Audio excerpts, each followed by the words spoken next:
It's wonderful to be with you. This is a great venue, and of course, I love the collegiate recovery communities around the country. You've been very, very helpful to me personally, not only in filmmaking, but also in just being able to talk to families that are just so despairing. The idea that there are places, like collegiate recovery communities is just incredibly therapeutic. So thank you for all the work you do. In the middle of this terrible, awful opioid epidemic, you're the one bright spot that you can point to and gain some hope for the future. So it's wonderful to be with you. So that's why I'm rolling out a new lecture. I thought I'd torture you. So it might be a little disjointed, but I think that it will build very nicely on what Dr. Johnson was talking about, social determinants of health. This is where I would say cognitive science is now and going, and which does not disagree with the idea that addiction is a brain disease. I think it actually enhances it. So I'll try to show you that. In 2019, 109,000 people died of drug overdoses. I think we're all aware of that number. And I like to situate my films in places. I do believe that geographical locations can be part of the character. It can be a character. And so because of the folks who are working on the funding, and just because it's an interesting place, this next film will be situated in Louisiana. And I'd like to open the film on the 50-yard line of Tiger Stadium, LSU Stadium, because it just so happens that the capacity of Tiger Stadium is 109,000 people. And I think that gives a very good visual image of just what we've lost every year that has gone by. Because we're not talking about people like me who are 59, and if you look at death tables, as we do in public health, people like me are starting to die. The mortality rate is starting to creep up. So if I die tomorrow, that's very sad, right? But that's kind of what we do. As we cross that boundary of 60 years of age, then mortality really starts registering. That is not true for a 20-year-old. And so when a 20-year-old dies, that's a big hit.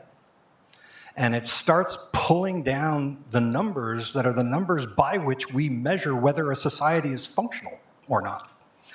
And so when you consider just the years of life lost, all those children that won't be born, marriages that won't happen, graduation days that will never come, I think it really stops you.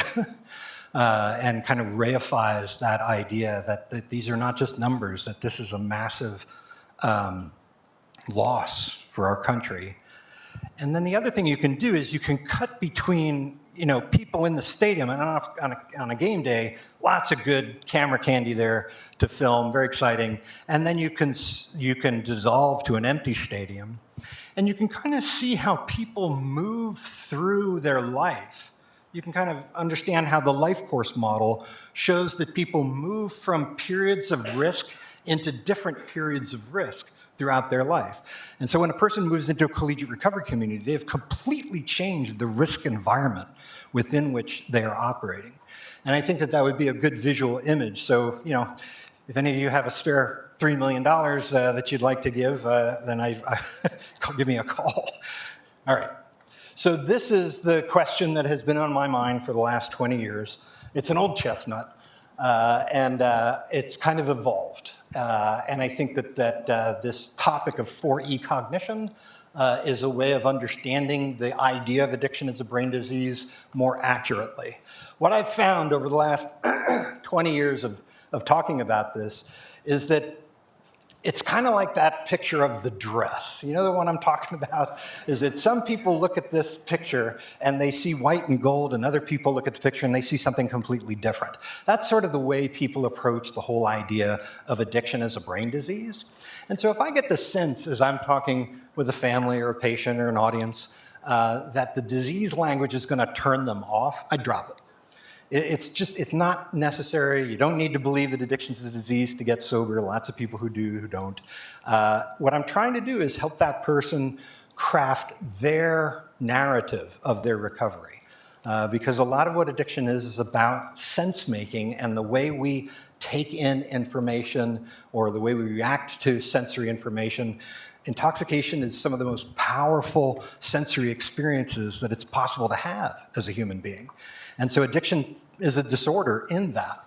So generally, I see this, and the difference between the people is how much time you spend in natural light.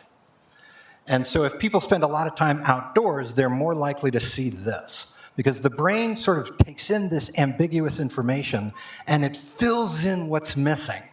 And so it assumes that this dress is being illuminated by natural light, and so these people will see white and gold, whereas people who spend a lot of time indoors, out of natural light, will see this. And that's kind of, I think, a way of understanding, how people experience intoxication. Some people just see something different. And that's very, very hard to get across, especially to an audience that is skeptical about this question.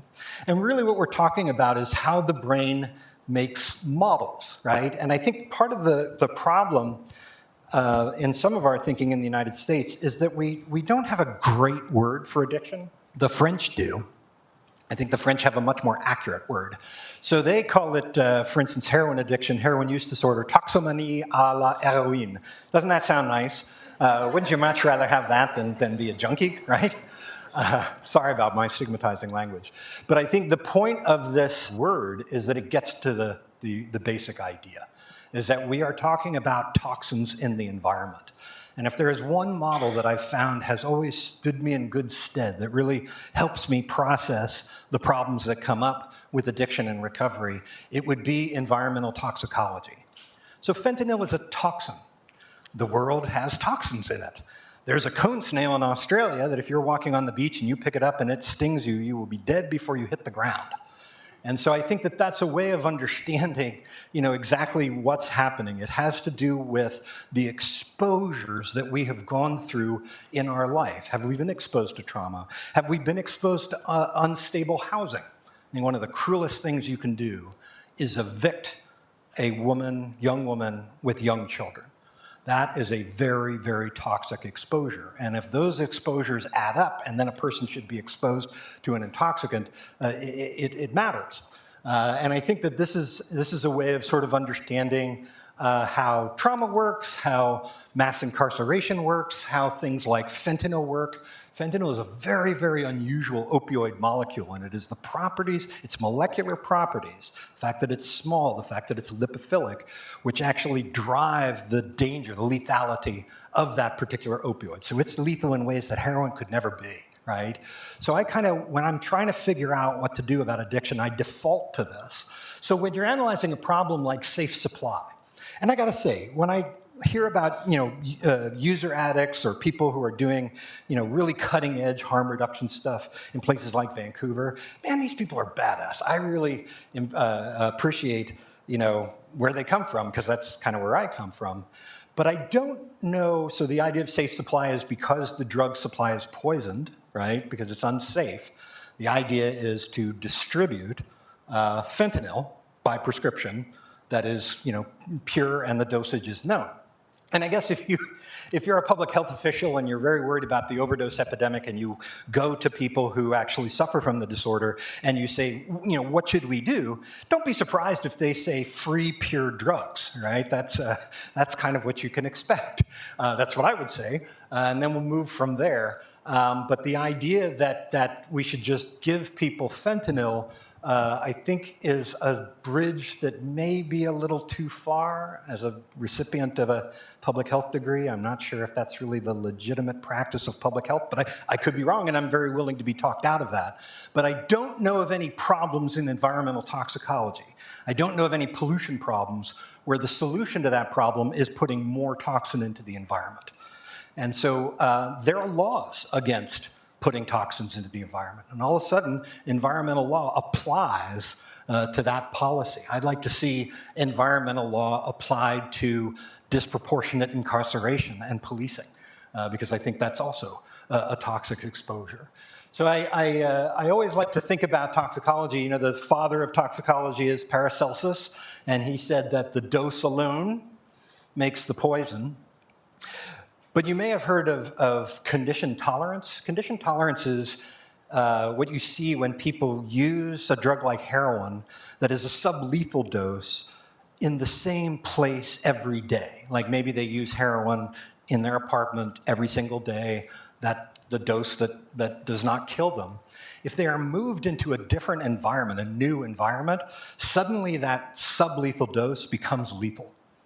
And that's just a little feature of heroin addiction, is that injecting drugs in a new environment actually makes the drug much, much more toxic, which tells us that it's not just the dose, it's not just the drug alone. There's something in the environment that we need to account for. And that's kind of where I think 4E Cognition has a lot to say, and certainly it has a lot to say about everything that Dr. Johnson was speaking about in the previous lecture. So what we're really talking about is how the brain models that information that's coming in. And models are something that we're using all the time. When I was a kid, I built models. I had them hanging from my ceiling. The Messerschmitt looked a little strange next to the Hindenburg because there were some scale differences. But this is kind of the way I think of World War II. It's a model that I have in my mind based on these things that are not actually the thing, right? But they represent that thing. And so each of us has a model, those of us who are in recovery or not in recovery, we have a model of what our intoxicant or what an intoxicant is. And so I think, when I watch, I'm a cocaine guy, so when I watch Narcos, it's a completely different show than a person who's never had cocaine addiction, right? And that's because of the model that I've created, and that model is not just the feeling of the drug that it gave me, right? So this is a very important book. It basically takes on the whole idea of addiction being a brain disease. It's a thick book. It's about that thick. And these arguments are extremely good. They're very, very convincing. It would be important to consider them, and we'll talk a little bit about them. So this is kind of what I work from is, if I'm trying to make the argument that addiction is a brain disease, where is that model failing, right? And as a matter of fact, it's failing quite a bit. And some of the arguments that are brought up in opposition to the idea that addiction is a brain disease would be the famous Vietnam vet study, which showed that people who were in Vietnam used heroin, and then when they returned to the United States, many of them did not continue to use heroin. A lot of them just stopped, and they stopped on their own without treatment. And the idea is that it's not really the drug that's causing the addiction, it's purely the environment. Now, I grew up in a little town called Alameda, California. And Alameda, California is where almost everybody who went to Vietnam came back to.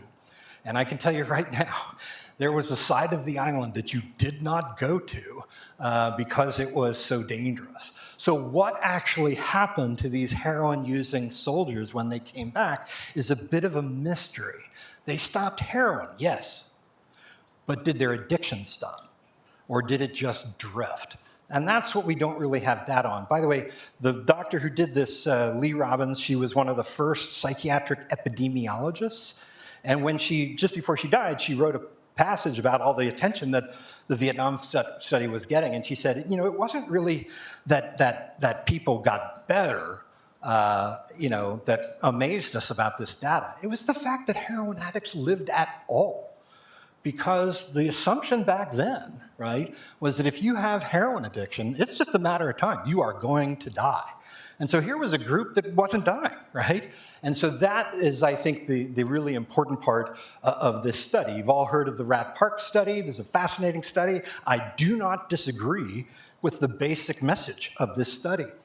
But this is the idea that it's not really the drugs that create the addiction or the danger. It's purely the environment.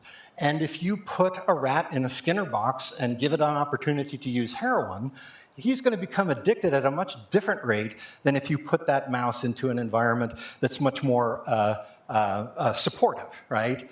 And again, the idea is that it's purely the environment, but if you read the Rat Park study, you'll see that it wasn't a lot of rats, 32, and both groups, the socially housed group and the isolated group, drank plenty of morphine. By number, more rats in the socially housed group died of heroin, I take it, overdose, right? So there are some problems here. What this concerns me is not that it doesn't give importance to the environment, which I believe in, not that housing doesn't matter. If I had to spend money on one social determinant of health to help people in recovery, it would be that one. If you have safe, stable housing, everything else works better. Methadone works better, buprenorphine works better, AA works better, right? If you don't have that, then nothing really works as well as it can, right? So the basic message, I think, is true, and the fact that it focuses not so much on the individual addict, but in the environment within which they're operating, I think that has real value, but it does not necessarily disprove the idea that addiction is a disease. What I want to know is, how does unstable housing impact the brain? Right? Does it create neuroinflammation? And so we can actually figure out the causal mechanism between those two. So that's, I think, part of the debate. You might have read Mark Lewis's book. Mark Lewis is a fabulous writer, very beautiful writer. And he makes, I think, a really important point, is that, okay, there are changes in the brain when people become addicted, but the brain changes all the time. It's a very plastic organ. So how do you know that you're not looking at an adaptation, a very extreme way of the brain operating, but why call that pathology? That's a very, very good chess move. And I think that what's good about this narrative is that it's a very resilience-based narrative. I love the idea that the very same system, learning, that got me into this problem is the one that can get me out. And so I have a person who likes smart recovery. They like cognitive behavioral therapy. This is where I would go. I wouldn't necessarily focus on brain damage or anything like that, because it's just not going to speak to them. That's not what helps them make a model, basically, of their addiction and their recovery. So I think that this is a very, very useful model. The one that most people turn to is the Heyman studies, or the Heyman book, that basically looked at the National Epidemiologic Survey on Alcoholism and Related Conditions, NESARC, right? And noticed that people who, and there are different time points at which this questionnaire, this computer-aided questionnaire is given. What is noticed is that there seems to be a desistance from use over time. These are not people who went to meetings. These are not people who got treatment or methadone or buprenorphine. They just sort of naturally mature out as they become older, right? Now, this study will do nothing to support a parent who's trying to save the life of their teenage heroin addict. They don't want to hear this, right? But I think it's true. I think that people are constantly moving in and out of these risk environments, and that people are leaving addiction on a regular basis for reasons that we might not necessarily call treatment or even, something that's positive, right? So the basic idea here is, I think, true. But do you know how they assessed if people were still using heroin from time 0 to time 1 to time 2? They asked them, can you see the problem there? I don't know all the ways that my addiction continues to play itself out. So I don't think even patients know exactly how their addiction might be changing over time, but change it does, and some people change from one very bad thing to one very good thing. So the desistance narrative is one that concerns me, because I remember in high school, this was the same argument that they used for being gay. That being gay was simply a matter of immaturity, that you were going through a tough time, but when you finally got through this, by the time you're in your 30s, you would have matured out of that behavior. And I think that's not true. I really do think that if you have addiction, there is a difference, right? There probably was a difference before I even encountered the intoxicant, right? So if there's a good argument against addiction being a brain disease, I'm all over that. If it's an argument that's just masquerading for conservative bullshit, I'm not. And I think the question that was asked at the end of the last lecture sort of goes into that, right? There is a big push to remove things in the environment like collegiate recovery communities. Now, if you talk to Kitty Harris, She will tell you about all the things that she had to go through, things that she had to listen to in making the argument for these things. Well, by the way, William White also has a good response to this, that sometimes things that you see when you aggregate data, when you look at the population level, are not there anymore when you look at individuals. That's a problem. In fact, there are rules to make sure that you don't fall into racist or sexist or misogynistic traps when you aggregate and disaggregate data in public health, right? So these are all fine arguments. I think they point to something that's very true, but I think that they all can be defeated. But wouldn't it be nice if we could all just kind of, come to a place where we can appreciate these arguments, but, also understand the causal power of neuroscience, right? So when they call this, and the authors of this book are very clever, they call it the brain disease model of addiction, and they summarize it as BDMA, which is very cute. In fact, it's actually kind of catchy, and I'm starting to use that, BDMA, I'm just writing that out. But when you use the term brain disease model of addiction, you're really insulting the science, and you're creating a sort of diminutive category. And really, your problem is not with addiction being a brain disease. Your problem is with neurology, all right? You're basically standing in opposition to everything that we know in science, or at least in medicine, about the brain. And it would be nice if we could find some degree of consilience where we can understand that there are strengths of both of these arguments and find a kind of middle ground. And so there are lots of different ways to understand addiction. There are lots of different models, and they all work very, very well. There might be some models that work much, much better than the brain disease model of addiction. I can think, Mia Salabitz writes very well, very eloquently about this. She says that it's not a brain disease, it's more of a learning disorder, she's using a learning model. And I can think of patients, I'm sure you can too, that I can explain almost all of their clinical presentation, all of their experience with this model better than I can use the brain disease model. And so I think all of us, we have these models sort of floating in our head, and we sort of borrow them as needs be. And as one particular patient says something about addiction, we may go from this model to that model to that model. Even the moral model can be right on occasion. So how does the moral model apply to something in medicine like syphilis? How would it explain syphilis? Basically, the moral model would say, don't sleep with anyone who isn't your virginal married partner, and syphilis will disappear from the human population in 1 generation. That's true. That's absolutely true, right? Sally Satel, who's one of the authors of that book I pointed out, she said, why would you want to destigmatize addiction? It's bad behavior. And so each of these models has a little piece of the truth, right? But on occasion, it will fail to explain what we're trying to actually, figure out. So one of the arguments that has been made against the brain disease model of addiction is that it has not led to any new treatments, that it hasn't really produced a change. I'm not sure what to say about that. That is simply factually wrong, right? Our understanding of addiction as a brain disease and the medicalization of addiction has had absolute benefit. I would say that this is one kind of benefit. But this is another benefit, and I'm not sure exactly what connection these people have to VCU, but VCU Health runs the CME for this particular podcast, right? I highly encourage you to listen to this podcast.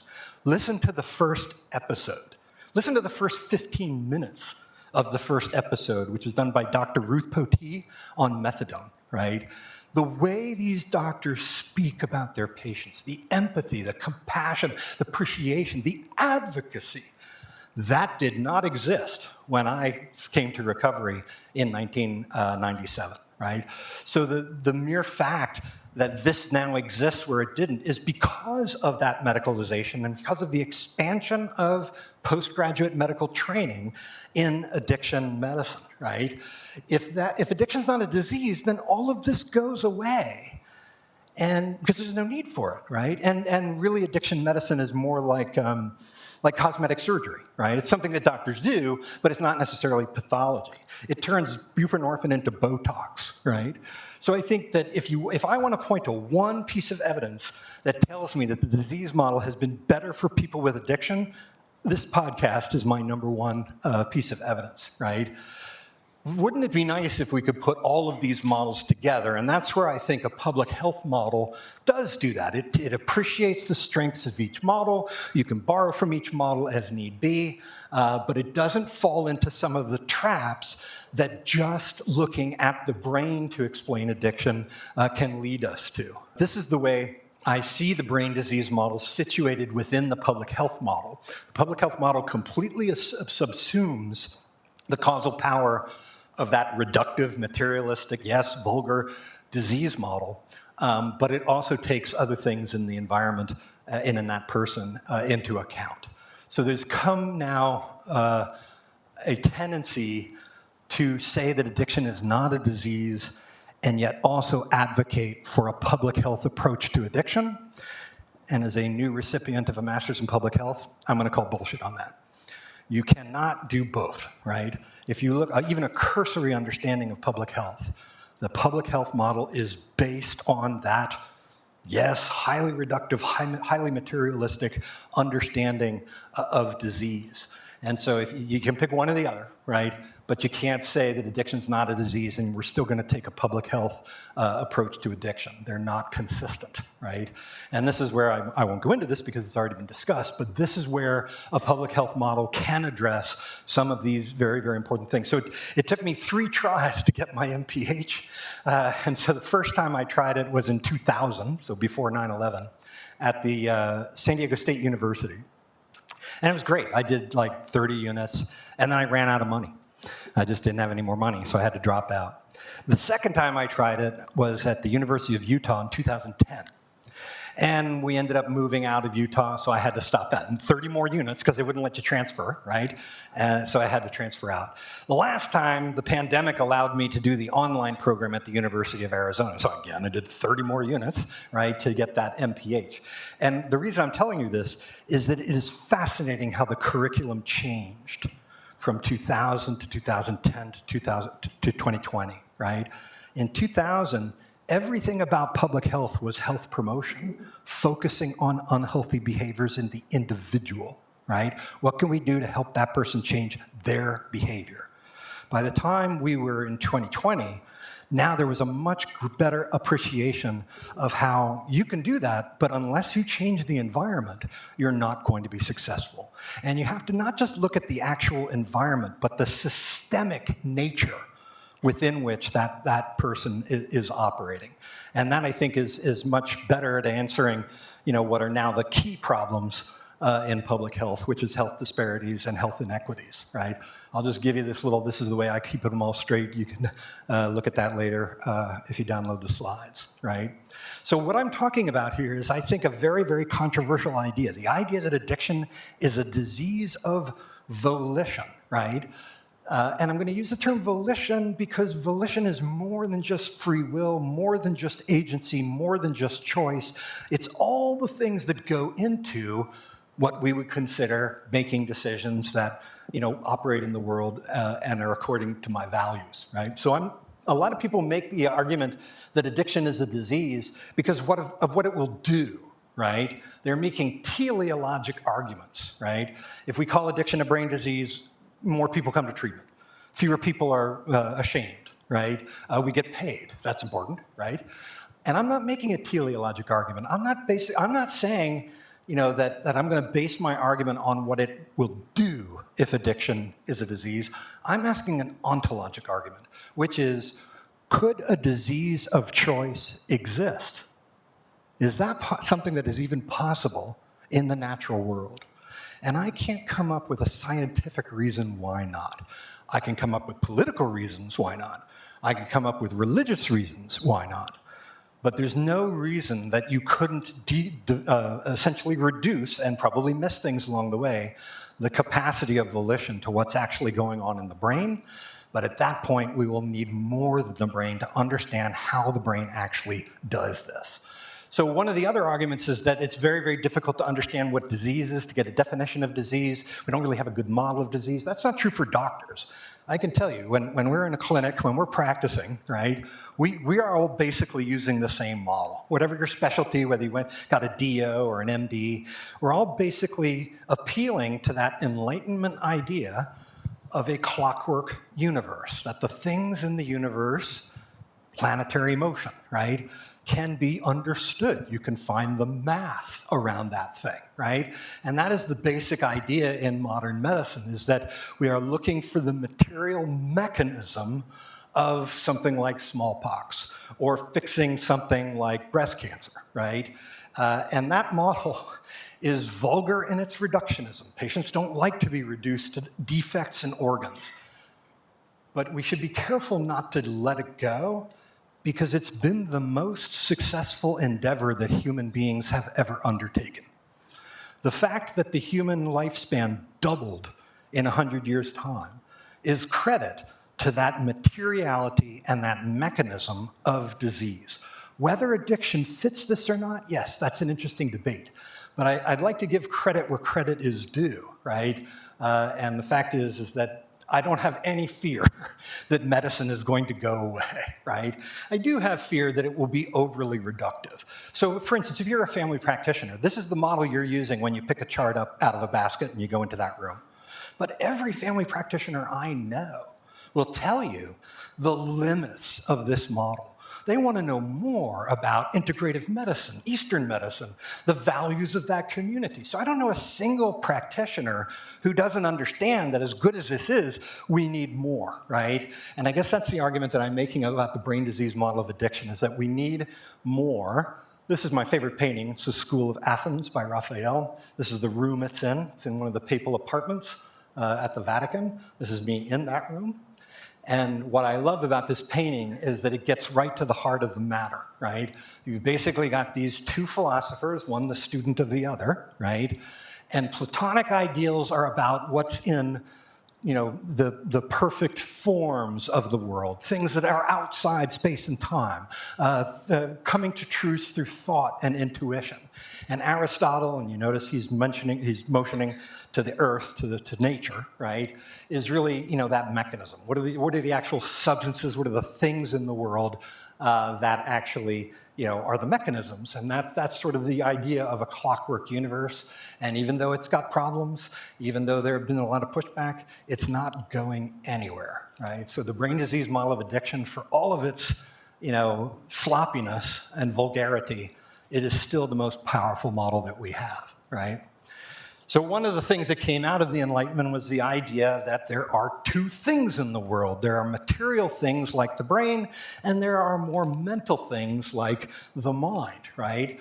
But that model we've essentially painted ourselves into a corner with that mind-brain dualism. And so this would be a failure of that materialism, a failure of our understanding of disease, certainly of mental disorders. There was a philosopher who disagreed with all of it. He said the fact that you're even dividing it into these categories is the problem, right? You can't find the mental in the brain. They are not the same thing. You have to look at how the brain is operating in the person's body and in the world, right? And so these three philosophers wrote this extremely influential book, right, which is very, very difficult to read. I've not been able to get through it because I'm not a philosopher. Some of you may be. But I think they're onto something.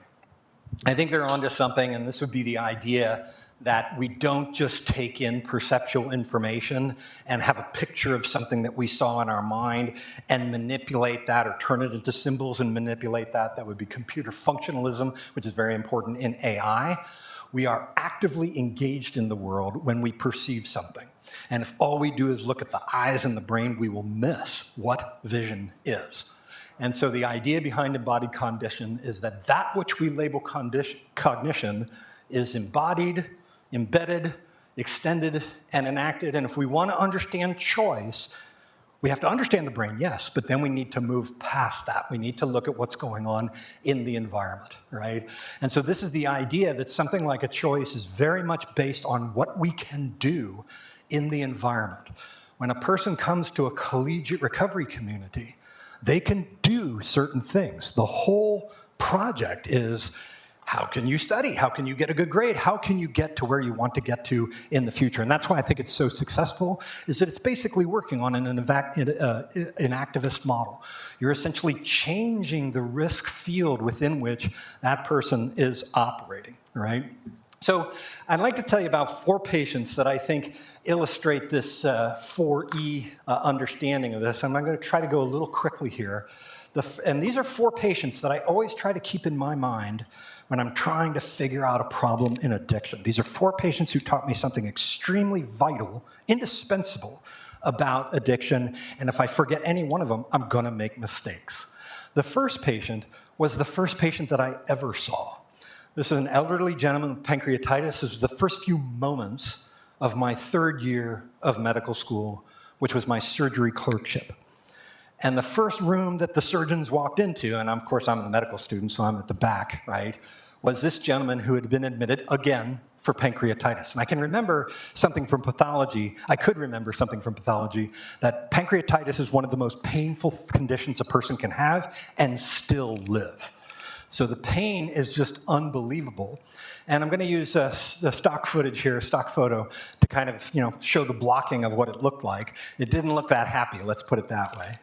But I basically watched, within the first few moments of my clinical life, the chief of surgery of my medical school yell at this patient and scream, "You're dying. You've got to stop drinking. If you don't stop drinking, you will die. And we almost didn't save you this time, so what's it going to be? Are you going to quit or are you going to die?" And I just remember this old man's eyes. They were yellow. They were yellow like your shirt, right? And his hands flapped, so he had an asterixis based on his liver, the toxicity to his liver. And I only ever heard this guy say 5 words, but they hold so much meaning. He said, "I would if I could." And to me, that's addiction, right? That is the phenomenon that we all know, that we've all heard about, that we all have examples about. We don't need to explain this. And that is, despite the pain, he seems to forget that and continue to drink. And this is a major part of the diagnosis of addiction. If you look at the DSM criteria, right, if you remove the 2 that don't really define addiction very well, right, you're left with 9 symptoms, and they cluster. They cluster into problems of valuation, learning, and memory, and then what's going wrong in the frontal cortex. And so if I had to make a quick and dirty list of the symptoms of addiction, this would be them. That's the symptom that everybody who isn't the person with addiction cares about. That's what the family cares about. That's what the law cares about. That's what the Navy cares about. They want to know all the same thing. Why don't they stop? If they knew what they were risking, if they knew what they could lose, they would stop, right? Right? Those things are valuable. If they value alcohol more than they value those things, maybe they have no values, which is not true, all right? This is the symptom that matters the most to the person who actually has addiction, because it represents the suffering of addiction, right? Even the big book falls into this dualism, obsession of the mind, compulsion of the body, right? And Merleau-Ponty would say these categories are meaningless. But basically what this symptom tells us, and I always try to remember this, is that something has gone wrong in the brain's ability to recognize things that are important for survival, to rank them, to remember them, and then to predict them in the future, right? And so there are 2 theories about why this symptom occurs. One is from computational psychiatry, which says that something goes wrong in the brain's value calculator, and this is the key point of this lecture. But every time the brain calculates value, it calculates something else. It calculates likelihood. So as part of that value calculation, there is a probability component. And we focus on that. Well, you must just like alcohol too much. But what I want to offer is the idea that alcohol, this man doesn't drink alcohol because he likes the feeling, or he's trying to self-medicate, or because he's trying to avoid. Maybe those things. But what that alcohol does is it puts him in a different world of probability. He literally is operating in a different probabilistic universe because of alcohol. And I would call it a Marvel universe of superpowers and alternate endings and fantasies, none of which can be true in reality. But if reality hasn't been good to you, close will do in a pinch. So alcohol offers something out to him. It's ill-defined. It's always in the next drink. It's always around the corner, right?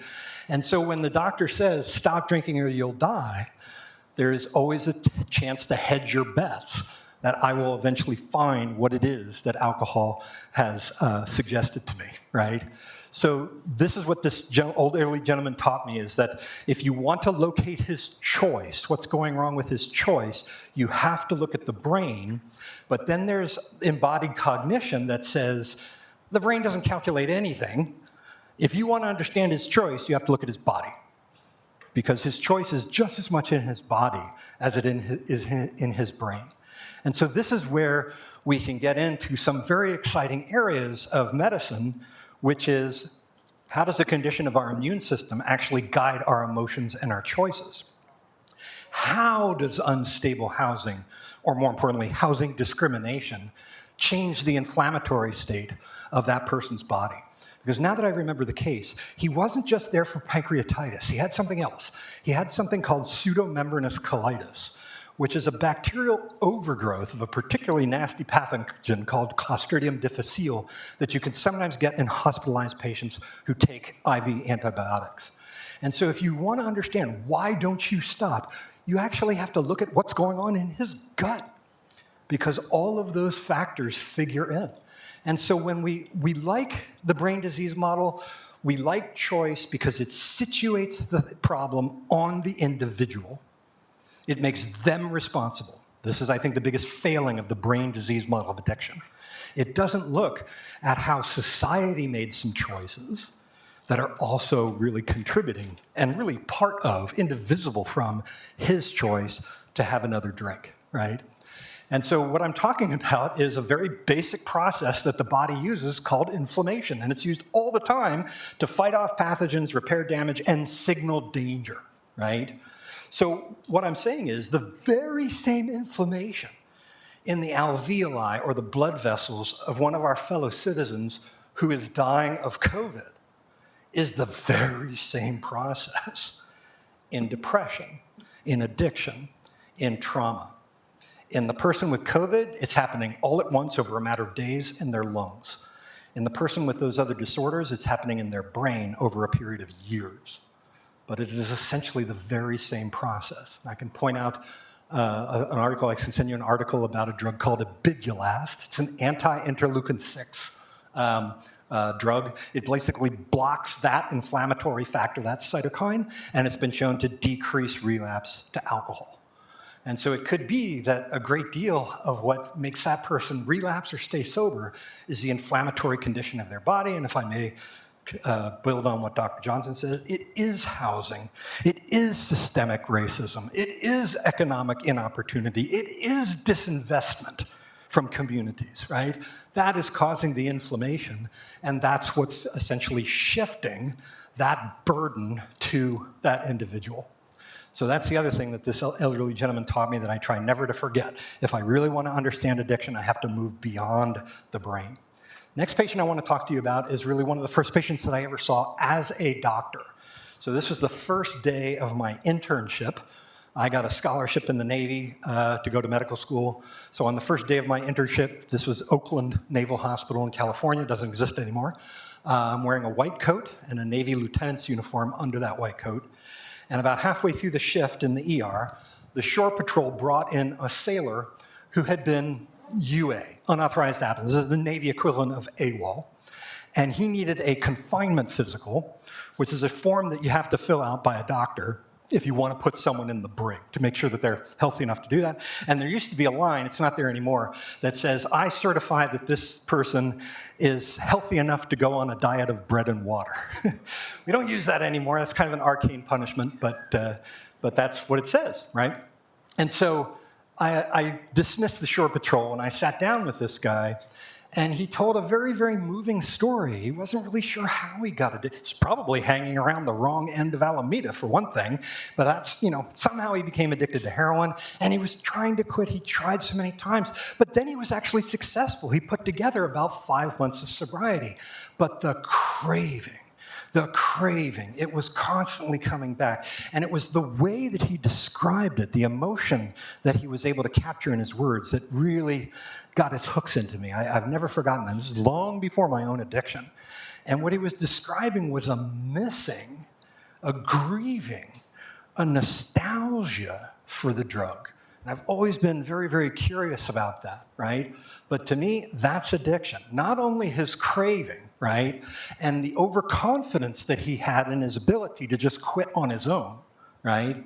But the fact that he felt that he had failed, that he had a very good chance to get sober, and he screwed it up. And so he was perfectly fine with going to the brig. He felt that that was actually necessary, right?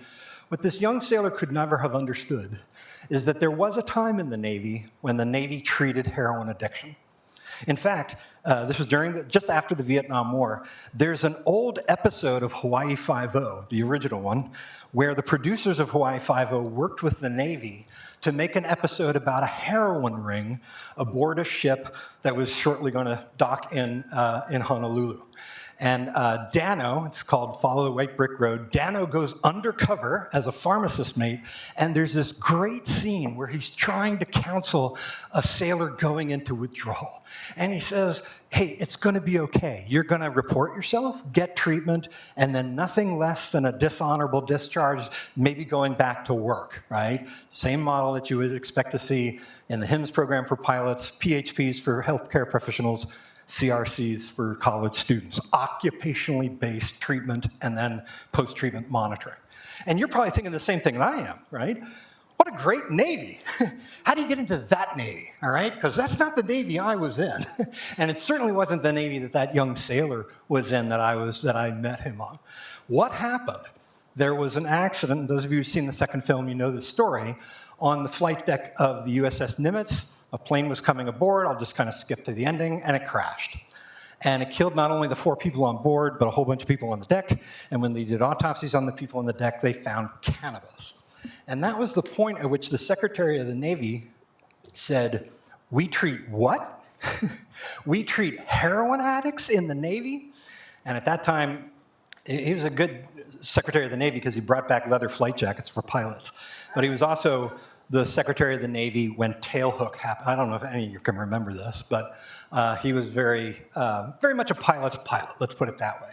And when he found out that the Navy was treating drug addicts, he was outraged, and he yanked the program.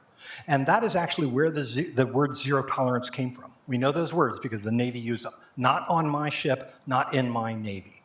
And so this young man never could have understood the system within which he was trying to treat his own heroin addiction, right? He never had a chance. There was never any possibility. The fact that he's blaming himself for the system's errors is, I think, part of the poignancy of addiction.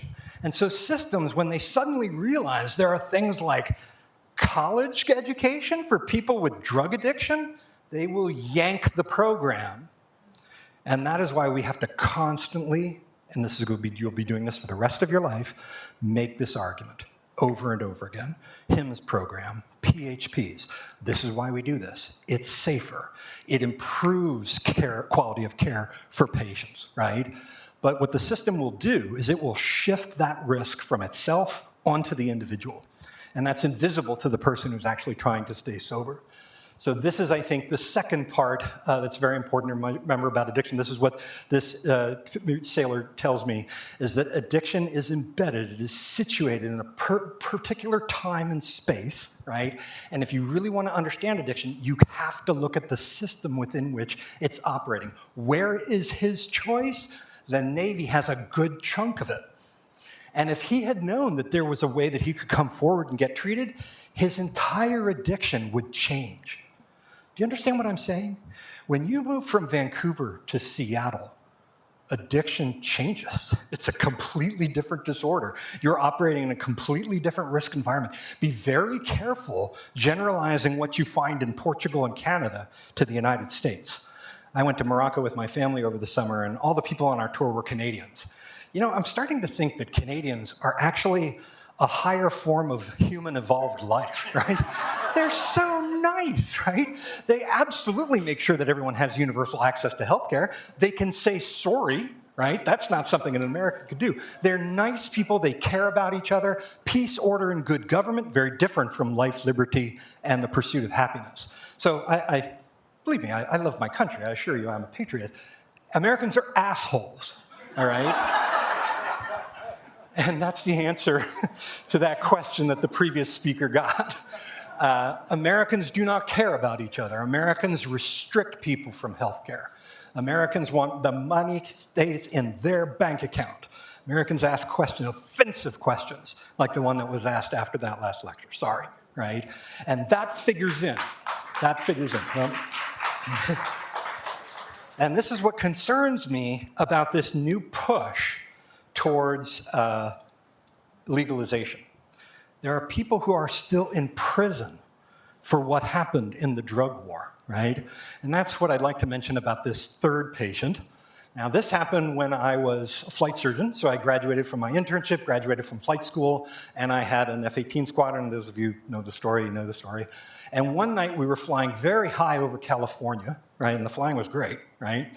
And when you're about 40,000 feet, you can see the entire state of California. It's amazing. You can see from Sacramento all the way down to San Diego. And I looked down at the Central Valley, right over Lemoore, and I noticed all these bright spots down there. And I asked the pilot, see those bright spots down there? They're brighter than anything else. What are those? And he looked down and he said, oh, those are prisons. That is what is most visible over my home state at night. That's what will stand out for you. The California Department of Corrections and the sort of archipelago of correctional institutions. Now, let me just say this. I know that there are a lot of people here who work in jails, work in prisons. As a former object of affection, there were people that I met who were genuinely trying to make that very horrible experience more humane and more supportive, and I want to honor those folks, right? But in general, in the United States, we absolutely overuse incarceration. You will not find that in any other country, right? And that's addiction too. You can see it from fucking space, all right? You can see it because the patient that we're talking about here is not some sailor, right? We're talking about the state of California. And and I know a lot of people have worked very, very hard to change things in the state of California. That wasn't my experience. And I never allowed myself to think these things because I'm a drug addict. I deserved it. I used drugs.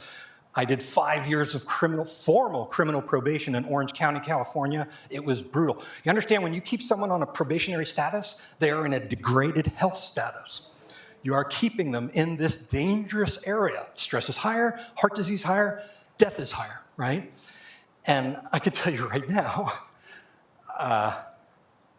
that was not my experience of caring and trying to get people back into it. And I wouldn't say this, except that I ended up marrying my 9th grade sweetheart. And our families have been trying to get us together our whole lives. And just to show you how close our families are, my mother delivered her first child. Her first child is now an inmate at Folsom Prison. And he has basically been on probation or in an institution for the last 15 years. That's the point of probation, to never let you off. That's structural violence. If you want to know what violence is at the structural level, that's it, right? And when I saw that, I just got so angry that I started allowing myself to look at this problem. You cannot believe the size of the American incarceration industry. It is huge. 7 million people currently incarcerated or under supervision, huge numbers of people, many in this room, who have been through it, right? As many men graduate college every year as are released from prison, right? The incarcerated population is the same as the enrollment at all US academic universities. It is massive, right? There are almost as many prisons as there are Marriott hotel chain facilities in the United States. And these make money. These maybe, but these are a giant profit generator. Very much like the technology to make nuclear weapons. It's very, very just a problem building on itself. What you have to know, and this is one of the things that I was told, sometimes you got to put drug addicts in jail, for their own good. Every year that you spend in prison shaves 2 years off your life expectancy. Every minute that you spend in that orange jumpsuit has an effect. It has an inflammatory effect. And so if we want to legalize whatever, the first thing we should do is go to these prisons and get those people and bring them home to their communities and make it right.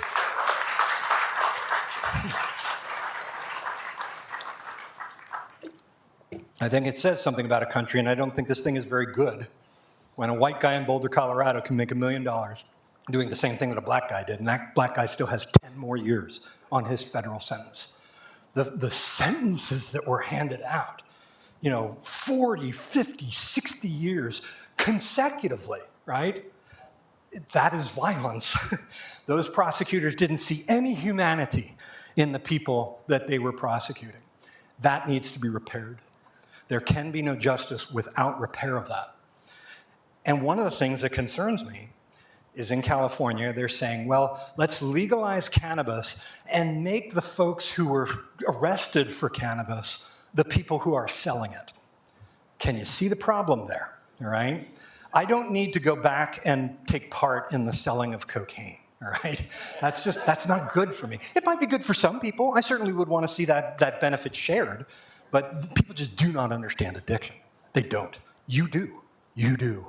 And that's what makes you so valuable, right?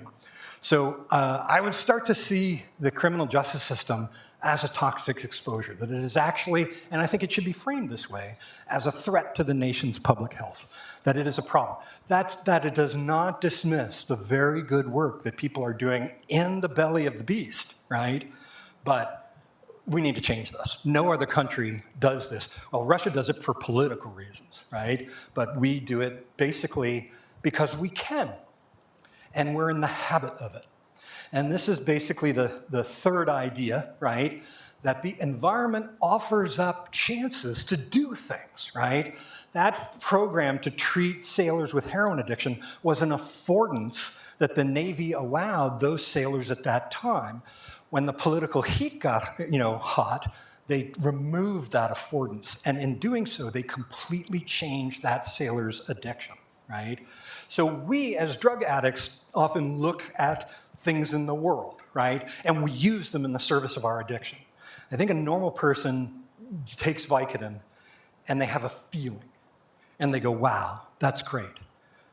We take Vicodin and we feel that feeling and we say, I can put this to work. I can use this. This isn't a matter of avoiding. This isn't a matter of self-medicating. This allows me to get back into the world. Now I can participate again. And it is that instrumentality of drugs that you don't see in people who have drug and alcohol problems, but not addiction. And to the extent that my mother has $20 in her purse, the only reason she does is if I need $20 to go buy drugs. And so I'll start using people as tools. They will become the instruments, and families hate this. This is one of the things that really damages them. Okay, but it works in two directions. And we have used people in prison to further some values that I think are not very good. We used those communities. We derived profit from the destruction of disinvested communities. And that is a problem. Yeah, I'm coming to an end. So that's kind of the idea, is that my addiction is actually extended out of my brain and my body.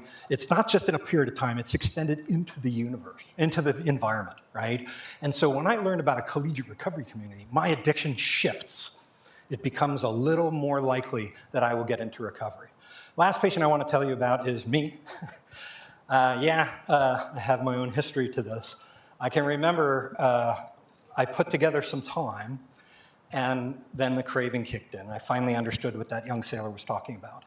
And I essentially got addicted to opioids after a surgery. And I can remember one day, one Sunday morning, going to a pharmacy, and passing a forged triplicate. And the minute I gave that triplicate to that pharmacist, he knew that it was forged, and I knew that he knew that it was forged, and he knew that I knew that it was forged. But you know what? I think he had a long day ahead of him, and he didn't give a crap. And so I left that pharmacy with a little sandwich bag with a tiny little bottle in a box of Demerol. And as I was walking back to my car, I said, eventually they will come. And they did. But today, not today, I'm going to get high. And that, I think, is a very, very important thing to understand about addiction. is that my understanding of my choice is how I interact in the world and the quality of that dynamic relationship with the world. I do things, the world pushes back. The world does things, I push back, right? And so the way to treat addiction is to give people healthy ways to act in their community, to participate in their community, to be able to exert agency, to be able to exert their values, come up with their model of addiction, right? And we don't always do that. We don't always support the agency or the volition of our patients, right? So yeah, they came into my treatment. It didn't exactly look like that, but it certainly felt like that. They came right into my treatment center, guns drawn, the whole business, right? So that would be the fourth E, is that addiction, the things that we understand as cognition, the things we understand as choice, are very much actions that we exert in the environment. If you adopt this model, it dissolves instantly some of the complaints of the brain disease model of addiction, but it also shows how these conditions and how I'm able to act in my environment that can affect my body and my brain. And that's why I think this brings some consilience to this whole argument, right? So addiction is embodied. If I want to understand addiction and choice, I can't stop at the brain. That's a great place to start. We need to know the brain. We need to move to other things, right? I have to understand how that addiction is playing out at that particular time in that particular community, right? If we legalize psilocybin for use in many, healthcare, mental health care sector, addiction literally changes when that comes along. Here's the thing about psilocybin, though. This research is very exciting, and there's so much need that people need to be helped, so we should follow it. But here's my concern. It has not escaped my notice that all the people doing this exciting research on psilocybin have used psilocybin. Can you see the problem there? Can you see the bias? I'm not allowed to accept a pen from a drug company because it will bias my prescribing. So how can you say that this amazing effect size that you came up with in the psilocybin group isn't biased? I want to hear more of this research done by people who've never touched psilocybin, right? How do you know it's not pods in the basement, right? How do you know it's not fungus, right? Like Last of Us, the HBO show? In fact, I'm pretty sure that it is fungus.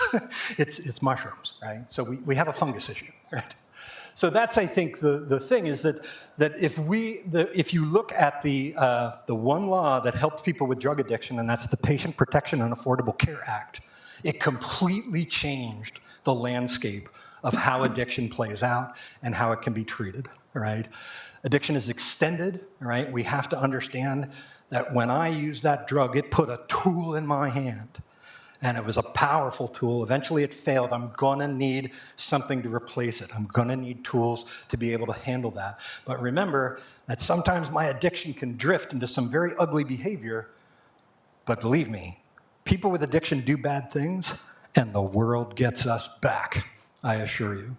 And so we have to be careful of the fact that we don't use groups of people to further what Michelle Alexander would call this repetitive insult to volition.